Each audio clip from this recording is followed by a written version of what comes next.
और सच्चाई है कि जिनके साथ यदि जब कभी मैं बैठता हूं, चाहे कोई भी विषय हो, भारत की राजनीति पर, भारत की अर्थनीति पर, धर्मनीति पर कोई भी चर्चा प्रारंभ हो जाए तो सुनने में उनको सचमुच एक आनंद की अनुभूति होती है। और मैं तो कहता हूं कि सचमुच आप केवल महाराजा अथवा राजनीतिक क्षेत्र में काम करने वाली एक दिग्गज ही नहीं है, बल्कि आप सरस्वती के वरद पुत्र हैं। ऐसे हमारे श्रद्धेय आदरणीय डॉक्टर कर्ण सिंह जी, लेफ्टिनेंट गवर्नर, मैं आर्मी में हूं इसलिए लेफ्टिनेंट जनरल ही निकलता है, लेफ्टिनेंट गवर्नर जम्मू कश्मीर मेरे मित्र श्री मनोज जी सिन्हा और डॉक्टर जितेंद्र सिंह जी, हमारे भारत सरकार के मंत्री, बहुत ही कुशल वक्ता हैं हमारे डॉक्टर जितेंद्र सिंह जी, युवराज विक्रमादित्य सिंह जी, श्री अजातशत्रु सिंह जी, श्री रणवीर सिंह जी, श्री रविंद्र जी रैना, श्री जुगल किशोर जी हमारे सांसद, श्री देवेंद्र जी राणा और यहां मौजूद सभी सम्मानित देवियों व सज्जनों। यूं ही मुझे जानकारी प्राप्त हुई कि आज यहां यह कार्यक्रम हो रहा है, पत्र के माध्यम से जानकारी प्राप्त हुई और वह पत्र श्रद्धेय डॉक्टर कर्ण सिंह जी के द्वारा लिखा गया था, तो मैंने बिना बात किए सहज में ही अपनी सहमति प्रदान कर दी कि मैं निश्चित रूप से कार्यक्रम में मैं उपस्थित रहूंगा, क्योंकि इस परिवार के गौरवशाली इतिहास से बहुत तो नहीं लेकिन कुछ हद तक मैं भी परिचित हूं, इसलिए अपनी सहमति दी। और जम्मू स्थित यह हरिनिवास पैलेस, जिसकी पृष्ठभूमि में आज यहां कार्यक्रम हो रहा है, वह जम्मू और कश्मीर के अंतिम महाराजा हरि सिंह जी का यह निवास स्थान रहा है। साथ ही यह इमारत इस प्रदेश के इतिहास और गौरवशाली संस्कृति की भी प्रतीक है और साथ ही साथ से संस्थान भी मैं मानता हूं।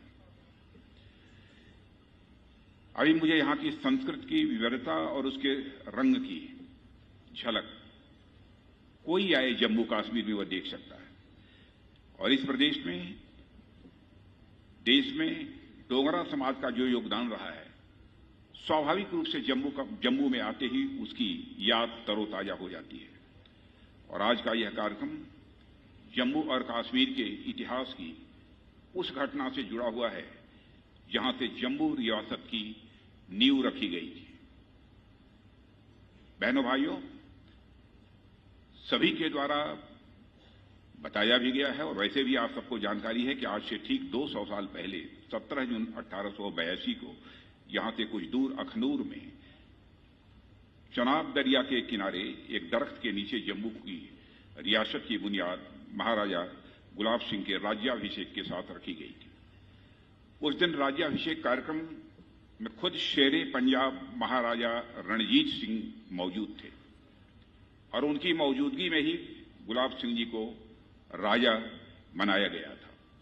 जल्द ही वे राजा से महाराजा बने जब 1846 में की अमृतसर संधि के माध्यम से जम्मू रियासत के राजा गुलाब सिंह जी पूरी जम्मू और कश्मीर रियासत के वह महाराजा बन गए। महाराजा गुलाब सिंह जी इस इलाके ही नहीं, भारत की डोगरी संस्कृति और परंपरा के सच्चे सपूत थे। जो डोगराओं का इतिहास जानते हैं वे इस बात से भी अच्छी तरह परिचित होंगे कि महाराजा गुलाब सिंह जी सिख साम्राज्य के महान शासक महाराजा रणजीत सिंह जी की छत्रछाया में अपनी काबिलियत, अपनी बहादुरी और अपने पराक्रम के बल पर आगे बढ़े। डोगरा समाज और सिख समाज का यह संबंध भारत की महान संस्कृति को पश्चिम में अफगानिस्तान और उत्तर में बाल्टिस्तान और पूरब में तिब्बत तक लेकर गया। मगर 1947 में जब भारत का विभाजन हुआ तो जम्मू और कश्मीर की रियासत के विलय से पहले ही गैर कानूनी तरीके से एक बड़े इलाके को हथिया लिया गया। आज भी पाक ऑक्युपाइड कश्मीर और गिलगिट बाल्टिस्तान का इलाका पाकिस्तान के गैर कानूनी कब्जे में है। जिन इलाकों को जम्मू और कश्मीर की रियासत में महाराजा गुलाब सिंह ने जोड़ा था, उस पर पाकिस्तान अपना दावा ठोकता है, तो मुझे हैरानी होती है। और सच्चाई है कि इन इलाकों में पाकिस्तान की कोई लोकस स्टैंडाई नहीं है। यदि ऐसा होता तो 1956, 62, 72 और 73 में जो पाकिस्तान का आईन या संविधान बनाया गया, उसमें कभी गिलगिट बाल्टिस्तान पाकिस्तानी हिस्से के रूप में दर्ज नहीं किया गया। जबकि हमारा एक ही संविधान है जिसमें साफ साफ लिखा है कि पाक ऑक्युपाइड कश्मीर और गिलगिट बाल्टिस्तान भारत के अभिन्न अंग हैं और संसद के दोनों सदनों में प्रस्ताव भी सर्वसम्मत पारित हुए हैं। जम्मू और कश्मीर के डोगरा शासकों ने यह सुनिश्चित किया कि इलाका हमेशा भारत से जुड़ा रहे। यदि विलय होने के बाद जम्मू और कश्मीर राज्य के साथ सौतेला व्यवहार न किया गया होता तो जो यहां अलगाववादी ताकतें थीं तो उनको कभी मजबूती अथवा वह जो ताकत मिली है वह न मिली होती।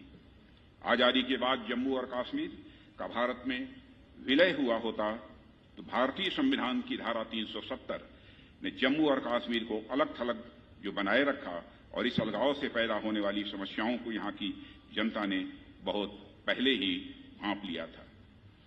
भारत की आजादी हासिल होने के चंद महीनों बाद ही जम्मू और कश्मीर में प्रजा परिषद पार्टी का गठन हुआ और उन्होंने ही बाद में यह नारा दिया कि इस देश में 2 विधान, 2 निशान और 2 प्रधान नहीं चलेंगे, नहीं चलेंगे। 26 नवंबर 1952, नवंबर 26, 1952 को प्रजा परिषद के कद्दावर नेता स्वर्गीय प्रेमनाथ जी डोगरा ने एक बड़ा आंदोलन खड़ा किया और जगह जगह उन्होंने सत्याग्रह भी किए। प्रजा परिषद का यह आंदोलन तब राष्ट्रीय स्वरूप ले लेता है जब जनसंघ के संस्थापक अध्यक्ष डॉक्टर श्याम प्रसाद मुखर्जी ने मार्च 1953 में कश्मीर आंदोलन से जुड़ने का उन्होंने फैसला लिया।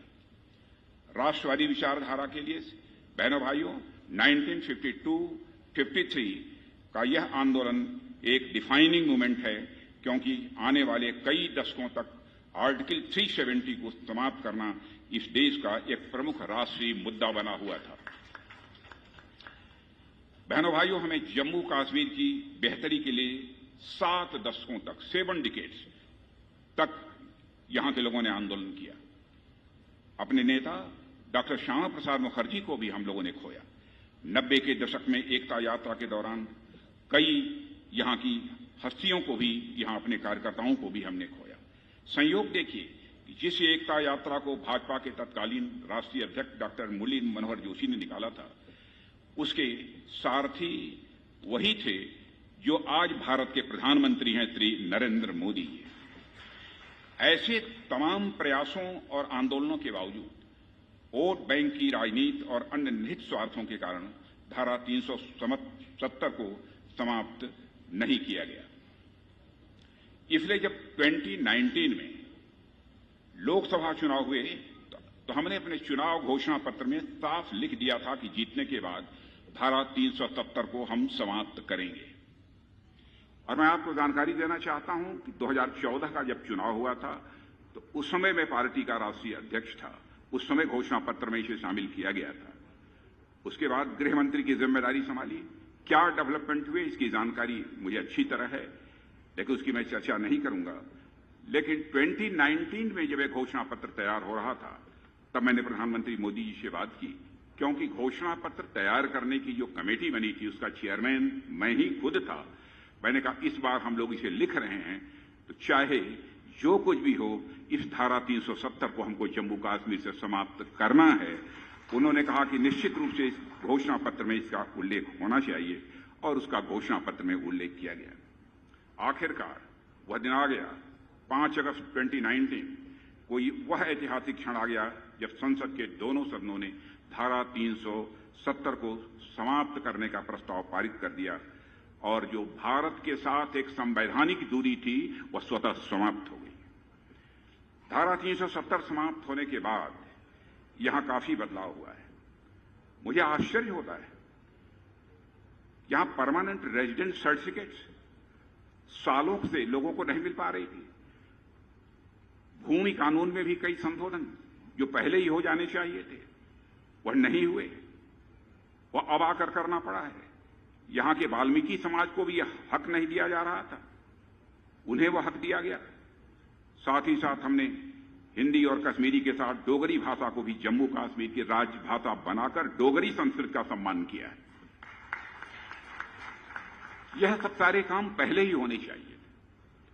न जाने कितने ऐसे कानून थे जो शेष भारत में तो लागू थे लेकिन जम्मू कश्मीर में वह लागू नहीं थे। मुझे आश्चर्य होता है, एंटी करप्शन एक्ट इस हिंदुस्तान का अकेला राज्य था जम्मू कश्मीर जहां कि एंटी करप्शन एक्ट लागू नहीं था। लगता है कि जैसे धारा 370 लगने के बाद यहां राम राज्य स्थापित हो गया था, यहां पर कोई करप्शन करने वाला था ही नहीं। शायद इसीलिए एंटी करप्शन एक्ट बनाने की जरूरत न महसूस की गई, न हुई हो। लेकिन एंटी करप्शन एक्ट को भी हम लोगों ने लागू किया। 170 ऐसे कानून थे जो पूरे भारत में लागू थे लेकिन जम्मू कश्मीर में लागू नहीं थे। यहां पंचायती राज एक्ट पूरी तरह से लागू नहीं था। हमने धारा 370 समाप्त करके लोकतंत्र को पंचायत स्तर पर मजबूत करने की दिशा में भी कदम बढ़ाया है।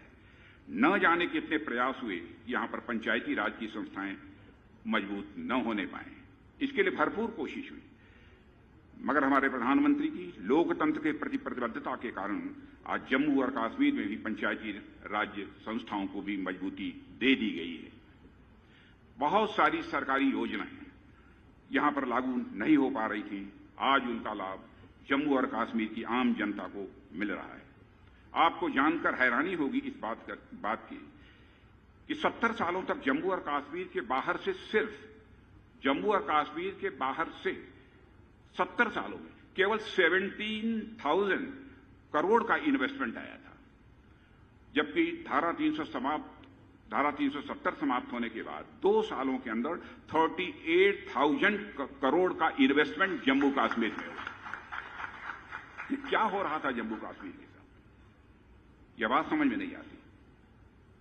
यह अपने आप में साबित करता है कि जम्मू और कश्मीर की तस्वीर और तकदीर अब दोनों तेजी के साथ बदल रही है।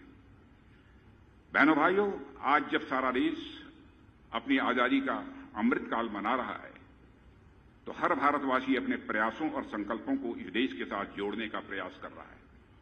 इसलिए जब जम्मू और कश्मीर के नागरिकों की बात चलती है तो उनका यह फर्ज बनता है कि उन लोगों को याद करें जिन्होंने इस प्रदेश और देश को एकता के सूत्र में जोड़ा है। ऐसे महापुरुषों में महाराजा गुलाब सिंह जी, महाराजा रणजीत सिंह जी से लेकर प्रेमनाथ जी डोगरा जैसे लोगों के नाम प्रमुखता से स्वाभाविक रूप से उभर कर आते हैं। जम्मू कश्मीर का जहां तक प्रश्न है, जम्मू कश्मीर में हमेशा एक मल्टी कल्चरल सोसाइटी रही है। जब महाराजा गुलाब सिंह जी और महाराजा रणजीत सिंह जैसे शासक इस इलाके में शासन करते थे तो हिंदू, मुस्लिम, अफगानी, बौद्ध और न जाने कितने अन्य समुदाय मिलजुल कर काम करते थे। मैं जम्मू कश्मीर के बहनों भाइयों से भी मैं अपील करना चाहता हूं, यह जो हमारा सोशल फैब्रिक है, यह जो हमारा सामाजिक ताना बाना है, जाति, पंथ, मजहब, इन सब सारी चीजों से ऊपर उठकर हमारी तरफ से भरपूर कोशिश होनी चाहिए कि यह ताना बाना, सामाजिक ताना बाना किसी भी सूरत में जम्मू कश्मीर का टूटना नहीं चाहिए। यही इसकी सबसे बड़ी ताकत है, क्योंकि जिस देश भारत के रहने वाले हम लोग हैं, भारत दुनिया का अकेला देश है जिस देश के रहने वाले ऋषियों और मनीषियों ने भारत की सीमा में रहने वाले लोगों को ही अपने परिवार का सदस्य नहीं माना है, बल्कि विश्व की धरा पर जितने भी लोग हैं सभी को अपने परिवार का सदस्य मानते हुए वसुधैव कुटुंबकम यानी the whole world is a family, यह मैसेज देने वाला देश यदि कोई है कि हमारा और आपका देश केवल भारत है दुनिया में, इसके अलावा अन्य कोई दूसरा देश नहीं है। जम्मू और कश्मीर में कुछ ऐसी ताकतें हैं जिन्होंने इस सोशल फैब्रिक को हमेशा तोड़ने की कोशिश की है। और रेडिकल्स को बढ़ावा दिया है। हाल ही में जम्मू कश्मीर में नफरत को भड़काने की कोशिशें फिर तेज हुई। भद्रवाह में हुई हिंसा की घटना इस प्रदेश की संस्कृति के खिलाफ है। इस प्रदेश की संस्कृति के खिलाफ है। इंसान और इंसान के बीच नफरत पैदा करके कोई भी प्रदेश या देश किसी भी सूरत में आगे नहीं बढ़ सकता है। यहां पर नफरत के बीज बोने में हमारा जो पड़ोसी देश है उसकी बहुत ही महत्वपूर्ण भूमिका रहती है। 1947 और 48 में के कबीलाई हमलों से लेकर हाल में ही हो रही टारगेटेड किलिंग्स, इन सब के पीछे एक विदेशी षड्यंत्र है। इससे आप अच्छी तरह परिचित हैं। जो आज भी इस बात को पचा नहीं पा रहे हैं हमारा पड़ोसी, कि भारत कैसे लगातार तमाम झंझावातों के बीच आगे बढ़ रहा है। बहनों भाइयों, हमें इस साजिश को नाकाम करने की जरूरत है।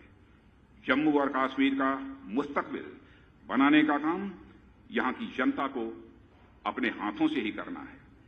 हमारी सरकार ने जम्मू और कश्मीर की समस्या का स्थायी समाधान करने का संकल्प 2014 में ही लिया हुआ है। जब मैं गृह मंत्री था तो इस दिशा में कई प्रयास हुए और उसके बाद आज के गृह मंत्री अमित जी के आने के बाद उस पर तेजी से काम भी हो रहा है।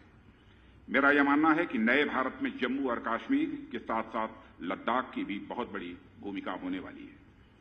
जब से केंद्र में हमारी सरकार आई है, हमने जम्मू और कश्मीर के माइग्रेंट्स के कल्याण के लिए भी काफी कदम उठाए हैं।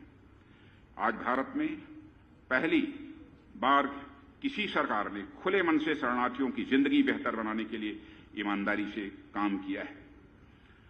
कई ऐसे कदम हम लोगों ने उठाए हैं जिनकी बहुत विस्तार में जाकर चर्चा करने की जरूरत नहीं है, लेकिन मुझे आश्चर्य होता है, वेस्ट पाकिस्तान से आए 5,764 रिफ्यूजी फैमिलीज को कभी भी उनके रीसेटलमेंट के लिए जो मदद की जानी चाहिए थी वो नहीं की गई। पहली बार हमारी सरकार ने 5.5 लाख रुपए की वन टाइम सेटलमेंट देने की घोषणा की है और उस काम को कर डाला है। परिवारों को यह राशि देने का काम केवल शुरू ही नहीं हुआ है, बल्कि काफी हद तक ये पूरा भी हो चुका है। इसी गवर्नमेंट ने पाक ऑक्युपाइड जम्मू कश्मीर और छंब से विस्थापित 36,384 फैमिलीज को भी 5.5 लाख रुपए प्रति परिवार देने के लिए भी 2,000 करोड़ रुपए का पैकेज अलग से हमारी सरकार ने ही दिया है। कश्मीर घाटी से विस्थापित हुए कश्मीरी पंडितों को दी जाने वाली सहायता राशि बढ़ाने के साथ साथ कश्मीर घाटी में ट्रांजिट एकोमोडेशन के निर्माण और उनके लिए राज्य में अतिरिक्त नौकरियां देने के लिए केंद्र सरकार ने 2,000 करोड़ रुपए का पैकेज भी अलग से दिया था। जम्मू और कश्मीर ने विस्थापन का दर्द झेला है, उसे हम दोबारा किसी भी सूरत में नहीं होने देंगे। हम आपको यह विश्वास दिलाते हैं, जम्मू और कश्मीर के किसी भी हिस्से से कोई हो, हिंदू हो, मुसलमान हो, ईसाई हो, हमारी यह कोशिश होगी किसी भी समुदाय का जबरन यहां से हम पलायन किसी भी सूरत में नहीं होने देंगे। साथियों, हाल ही में जम्मू और कश्मीर में डीलिमिटेशन एक्सरसाइज संपन्न हुई है और यहां की विधानसभा का स्वरूप थोड़ा बदलने जा रहा है। अब तक 83 विधानसभाओं में जम्मू क्षेत्र के 37 और कश्मीर से 46 सीटें हुआ करती थी। अब इसमें बदलाव आया है कि कुल 90 सीट्स में से 43 जम्मू और 47 सीटें कश्मीर में होंगी। मुझे लगता है इस साल के अंत तक हो सकता है कि चुनावी प्रक्रिया भी प्रारंभ हो, जिसकी प्रबल संभावना है। जम्मू और कश्मीर की जनता ने 70 सालों तक अलग थलग रहने की पीड़ा झेली है। अब उसका निदान किया गया है। यह नया जम्मू और कश्मीर जल्द ही अपने पैरों पर खड़ा होगा और भारत ही नहीं बल्कि पूरे एशिया में एक मिसाल बनकर यह जम्मू कश्मीर खड़ा होगा, ऐसा मेरा पक्का विश्वास है। 200 साल पहले महाराजा गुलाब सिंह जी ने जो सपना इस इलाके के लिए देखा था, मैं महाराजा गुलाब सिंह जी की बात कर रहा हूं, जिन्होंने इस इलाके के लिए जो सपना देखा था उसे सच करने के लिए समाज के हर वर्ग को आना होगा। और यदि हम यह संकल्प लेते हैं तो यही मैं समझता हूं कि महाराजा गुलाब सिंह जी के प्रति यह हमारी एक सच्ची श्रद्धांजलि होगी। अंत में मुझे अपनी इतनी बात कहने का मौका मिला है, उसके लिए मैं सभी आयोजकों को अपनी तरफ से धन्यवाद देते हुए और हृदय की गहराइयों से महाराजा गुलाब सिंह जी के